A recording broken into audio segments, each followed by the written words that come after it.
Bienvenue pour cette visite de l'Irak, village de 3888 habitants d'après l'INSEE. Cette population est en progression constante. Elle est située sur un plateau qui domine la plaine du Gers et de Garonne. Notre village présente une attractivité significative avec une forte croissance de 1,2%. La population du département de Lot-et-Garonne reste stable. Cette vidéo présente les différents bâtiments, notamment la mairie, la place Jean Jaurès, la place de l'ancien Mercat, la place Acornière de forme triangulaire, remarquable avec une fontaine moderne d'installation plus récente. Les vestiges des remparts avec une tour échauguette, la tour clocher-porche construite après la destruction de l'église Saint-Cernin au moment de la Révolution française de 1789. L'école élémentaire qui vient de retrouver son infrastructure initiale type école Jules Ferry après destruction de son préau en béton. Sa fréquentation est en constante augmentation et rencontre de l'attrait l'Irakais. Cette année, la création de 2 nouvelles classes a complété l'ensemble scolaire. L'église Saint-Martin a un style romano-byzantin et a été restaurée au XXe siècle après réaménagement de sa coupole. En 2021, elle fut embellie par une restauration complète des modillons. Le prieuré, devenu propriété des frères assomptionnistes, avec une restauration complète de la cour intérieure, avec au centre la statue du père d'Alzon, fondateur de cette confrérie. Le centre sportif, avec le gymnase destiné au basket, est aménagé grâce à l'action de l'agglomération d'Agen, qui assure son entretien et vient d'améliorer sa couverture extérieure. Le basket à l'Irak, ça existe depuis 110 ans. En 1928, la première équipe fut fondée sous le nom des Patriotes irakais avec le pseudo Les Diables Rouges.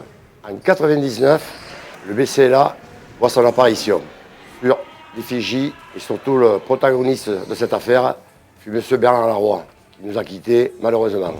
Le BCLA est créé et en 2003, le BCLA fait sa première montée en National 3, championnat de France.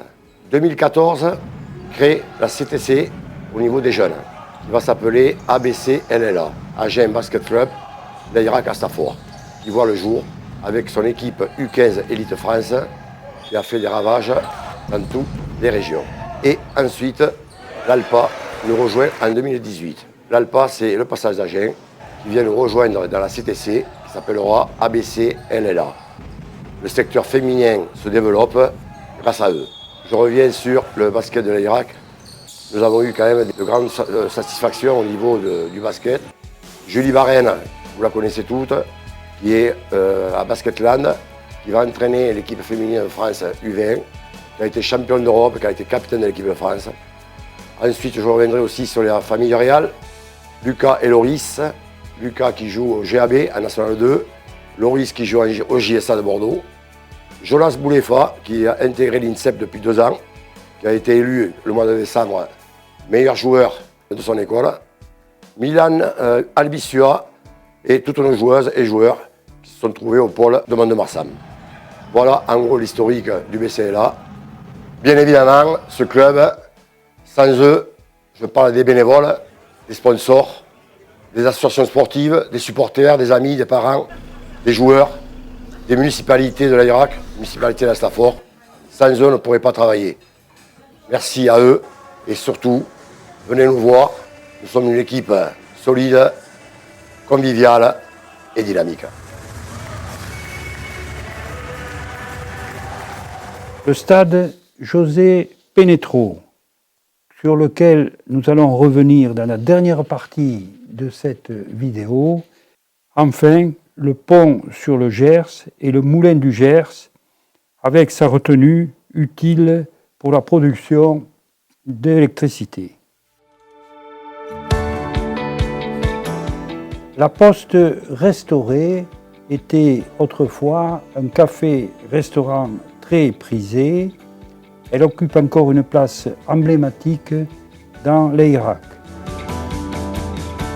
Ces images montrent l'état de la maison dite Maison Liberos au début des travaux qui consistaient à une complète rénovation au niveau de son rez-de-chaussée et de l'étage.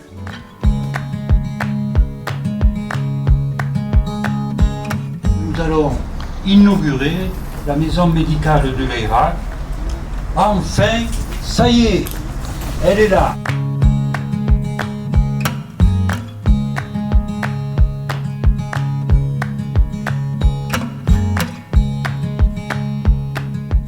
On a gardé les 4 murs et l'ossature principale pour garder l'identité générale du bâtiment. Et en fait, on est venu réadapter de manière beaucoup plus moderne, intérieure, pour essayer d'optimiser les espaces. Permets-moi de te souhaiter la bienvenue. Tu es le bienvenu à l'Irak, personne ne t'embêtera. Nous sommes là et nous te défendrons. Et surtout, je suis certain que tu le mérites. Les éléments sont quand même en place pour pouvoir faire ce travail-là, au moins sur les demi-journées que je vais pouvoir consacrer à la commune et à ses habitants. Donc oui, très très heureux. L'Irak, c'est une ville extrêmement dynamique, donc on avait besoin pour finaliser l'activité de la ville d'un médecin. Donc c'est une très bonne chose pour le village. J'avais cette demande-là auprès de mes patients déjà depuis quelques mois, années. Donc je pense que ce sera une très bonne chose pour les patients surtout, et qu'ils aient tout localement. C'est extrêmement important de garder un petit peu de santé au niveau local, quoi.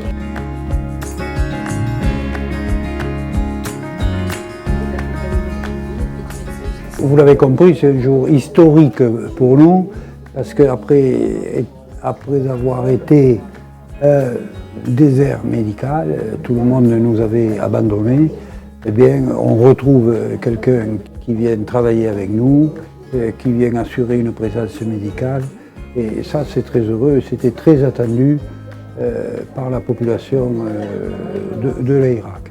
Je sais que déjà il y a une partie de la population qui a pris rendez-vous pour être prise en charge ici.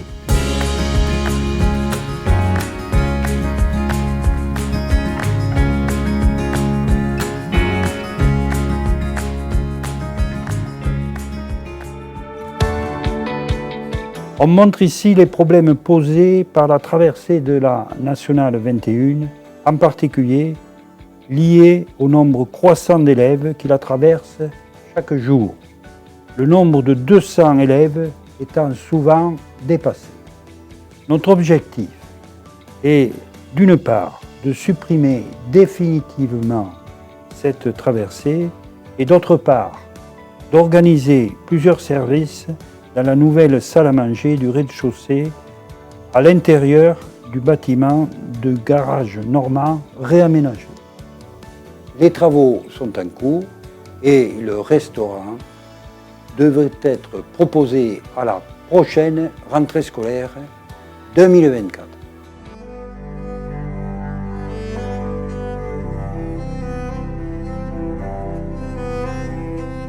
Chers amis, je suis très heureux, et je le dis avec force, de vous accueillir dans cette église Saint-Martin de l'Irak, qui est classée monument historique depuis le début du siècle précédent. Dans le cœur de celle-ci existe un pavement de mosaïque médiévale découvert au fil des siècles sans que nous en connaissions la date exacte. Je suis très satisfait du travail accompli pour cette restauration, obtenue grâce à la persévérance, l'obstination manifestée par la municipalité afin d'atteindre ce résultat et par l'aide que vous nous avez apportée.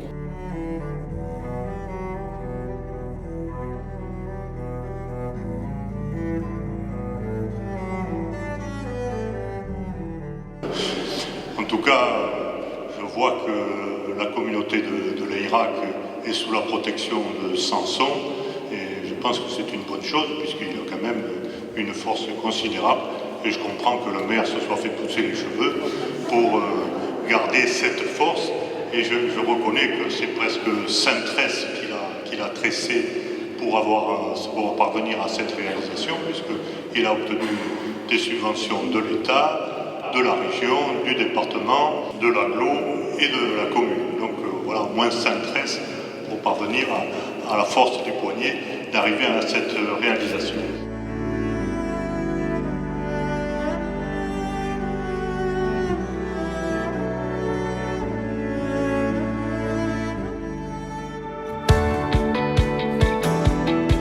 Nous allons terminer cette présentation en donnant le point d'avancée de notre complexe sportif et éducatif. Où en sommes-nous de ce financement? La participation de l'État, de la région Nouvelle-Aquitaine, du département, de l'agglomération d'Agen et de la municipalité de l'Irak sont acquises. Les finances générées par la vente de la maison dite Charcos, rue du 19 mars 1962, seront associées. Ce complexe sportif va comporter la construction de terrains de jeu avec les vestiaires, les tribunes et tous les équipements nécessaires, dont une infirmerie, en conformité avec la réglementation de la Fédération française de rugby. La salle polyvalente, l'aménagement des parkings avec mise en place d'ombrières permettant une aide au financement et le clubhouse. Cette vue aérienne montre l'emplacement où seront construits les 2 terrains de rugby ainsi que les bâtiments de la salle polyvalente, du clubhouse et des parkings en nombre suffisant et sécurisé. De plus, les accès habituels au carrefour contact et à la station-service seront conservés et associés à un rond-point créé permettant la mise en place de voies de communication douces, c'est-à-dire à pied et à vélo. En même temps, seront traitées les plantations incluant l'ajustement du nombre de platanes conservés et un programme de lotissement sera mis en place. En définitive, la transformation de l'entrée sud de l'Irak va se poursuivre toujours dans un esprit d'adaptation au plan de financement obtenu auprès des financeurs réunis à 2 reprises. La mise en place du pôle de formation de rugby féminin pourra s'appuyer sur l'utilisation de la salle polyvalente.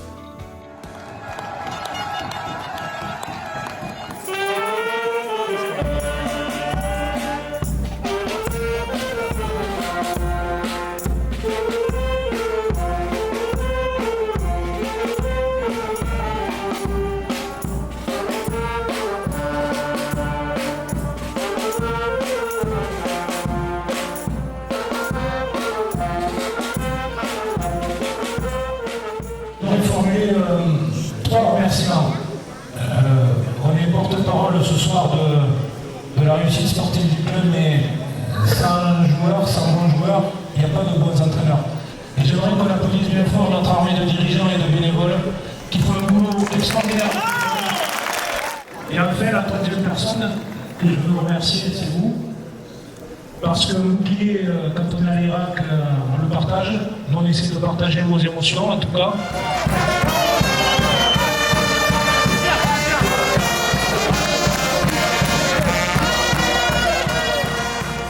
Et vous voyez un peu l'ambiance qui vient de régner sur cette place. Vous voyez aussi le balcon qui a supporté le poids de toute l'équipe avec quand même des joueurs qui sont au-dessus de 120 kg. Chacun y trouve un plaisir et que nous partageons et nous en sommes très heureux.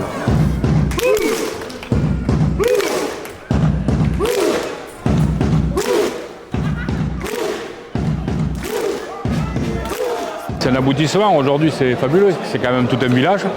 Quand tu es acclamé comme il s'est fait aujourd'hui, c'est magnifique pour un village comme l'Irak. Bien sûr que c'est un aboutissement, mais ça n'arrive pas par hasard. C'est du travail, ça fait 11 ans de travail. On a toujours une pensée à notre ancien président qui est parti. Après c'est la rencontre d'hommes, de femmes, qui ont fait qu'aujourd'hui on est là. Voilà, c'est du travail.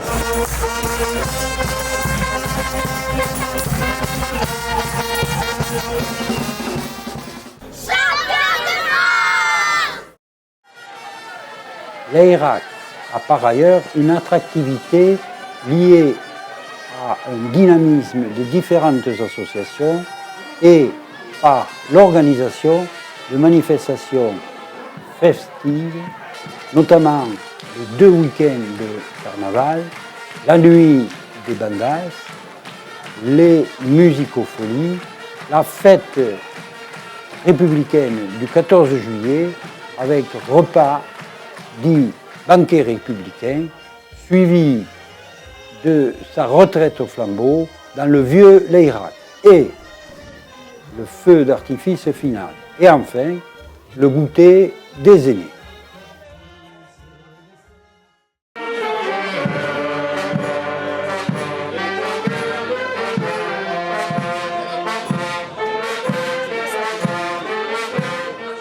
Le comité des fêtes, on est une très belle association, on a à peu près une vingtaine de bénévoles, le noyau dur. Et là, des soirées comme ce soir pour le Nuit Bandas, on se retrouve une centaine de personnes.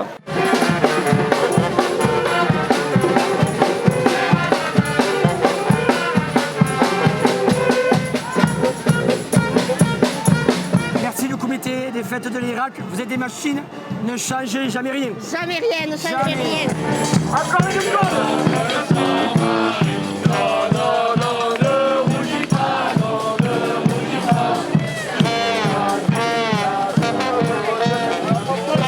Moi, villageois de l'Irak, ça fait des années qu'on vient ici, quoi, et c'est génial, quoi. Ça réunit la famille, les amis, tout le monde, quoi, en fait, les villageois et même les personnes qui sont tout autour, quoi. Donc c'est vraiment un moment de partage et de plaisir.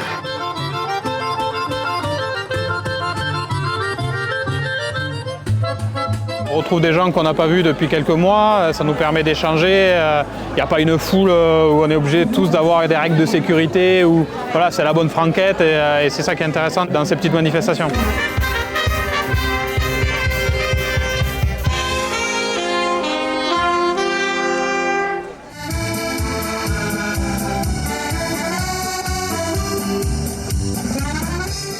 On est au moment de l'apéritif et on va passer à table. Vous voyez l'ambiance qui règne, qui est une ambiance de cordialité, d'unité de notre petite commune, et de cela, j'en suis très fier.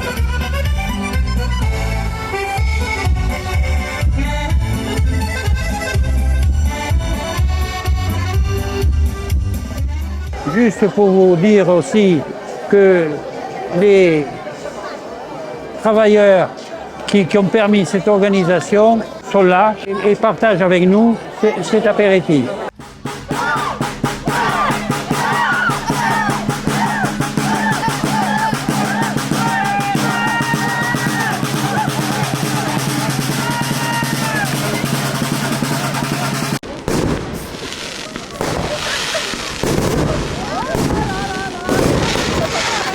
C'était trop bien. C'était super chouette. Ouais, c'était trop bien. Je recommanderais aux gens de venir ici à l'Irak parce que c'est vraiment super.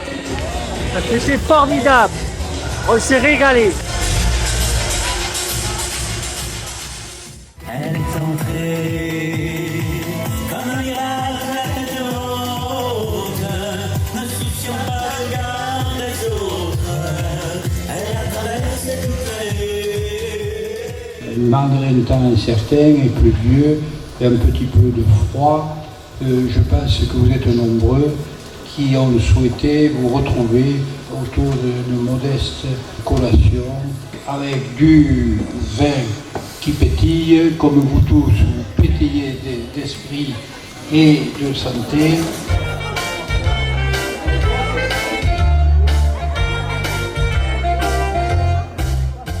Très sympa, bien organisé.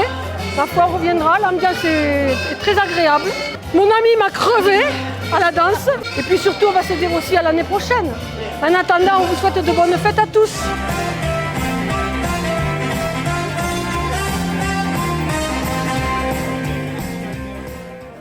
Les manifestations commémoratives aussi, dont la cérémonie du 11 novembre 2023, honorée par la présidence du secrétaire général de la préfecture, Florent Farge, qui a lu le discours d'usage et déposé une gerbe entourée par les enfants. On a vécu ce matin une belle cérémonie avec mobilisation du 48e RT, des pompiers, la musique, les enfants aussi qui se sont mobilisés d'une belle manière. Donc je suis ravi d'avoir participé à cette belle cérémonie et je remercie encore le maire de m'avoir laissé la présider. Les gaillons sont là. Regardons la rose. La fontaine n'a pas tari, pas plus que l'or de la paille ne s'éternit.